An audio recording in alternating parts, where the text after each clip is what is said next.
Political situation in Maldives shows turmoil. President Abdullah Yameen declares a state of national emergency for a period of 30 days following discovery of arms and explosives. Security forces get sweeping powers to arrest suspects ahead of a major anti-government protest rally. The declaration under the Constitution empowers the President to suspend certain laws and citizens' rights and detain political leaders. All arrangements in place for the fifth and final phase of voting for the Bihar Legislative Assembly tomorrow. Polling in 57 seats spread over 9 districts of Mithilanchal, Seemanchal and Kosi region to take place. Counting of votes and the results on the 8th of November. Meanwhile, Election Commission has asked parties not to publish ads in Bihar newspapers tomorrow without prior certification. Finance Minister Arun Jaitley expresses hope that GST bill would be passed in the next session of Parliament. Addressing the opening session of the World Economic Forum India Summit, Jaitley lauds a huge increase of 36.5% in indirect tax collection till October 31 this year. On the land bill too, Jaitley says efforts will be made to evolve consensus during the winter session. Prime Minister Narendra Modi to launch 4 gold-related schemes: gold monetization scheme, gold sovereign bond scheme, gold coin scheme and gold bullion scheme tomorrow. Gold monetization scheme will replace the existing gold deposit scheme. Meanwhile, Reserve Bank of India has fixed the issue price of sovereign gold bond, which will be open for subscription from Friday. Prime Minister Narendra Modi today chaired the 7th interaction through Pragati, the ICT-based multimodal platform for proactive governance and timely implementation. The Prime Minister reviewed grievances related to various issues, including the Pradhan Mantri Jan Dhan Yojana, railways, progress of fencing on Indo-Bangladesh border. Union Minister for Parliamentary Affairs, Venkaiah Naidu, today said that the government is open to having a debate on the issue of intolerance.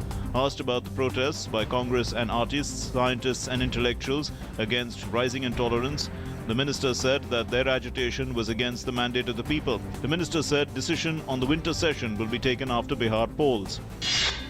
Supreme Court reprehends the CBI for delay in examining vital witnesses in Uttar Pradesh NRHM scam cases. It directs the CBI that it has 3 months to examine the witnesses, which it considers vital for their case. Ex-Minister Babu Singh Kushwaha is among the accused.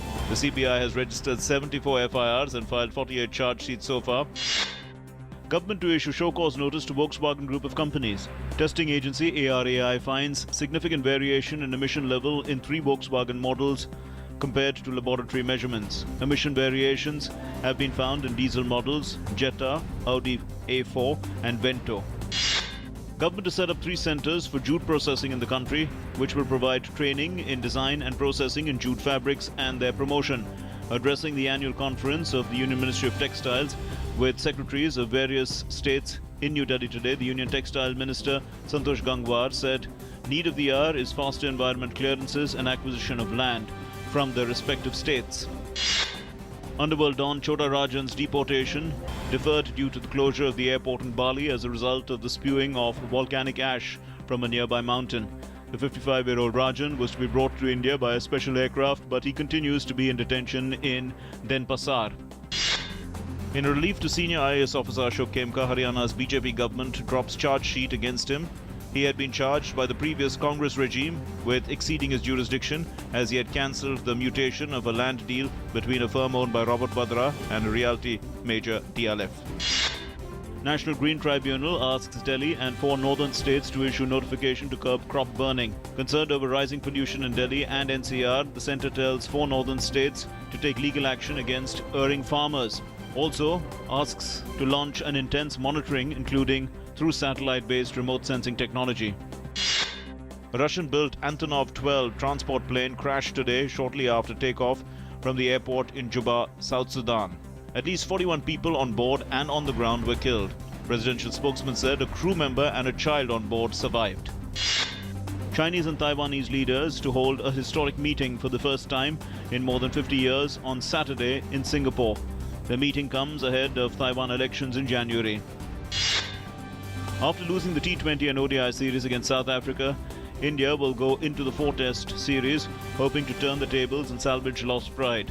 Both sides also switch captains. Hashim Amla will be leading the visitors, while Virat Kohli, fresh off India's first series win in Sri Lanka for over 20 years, takes over from MS Dhoni.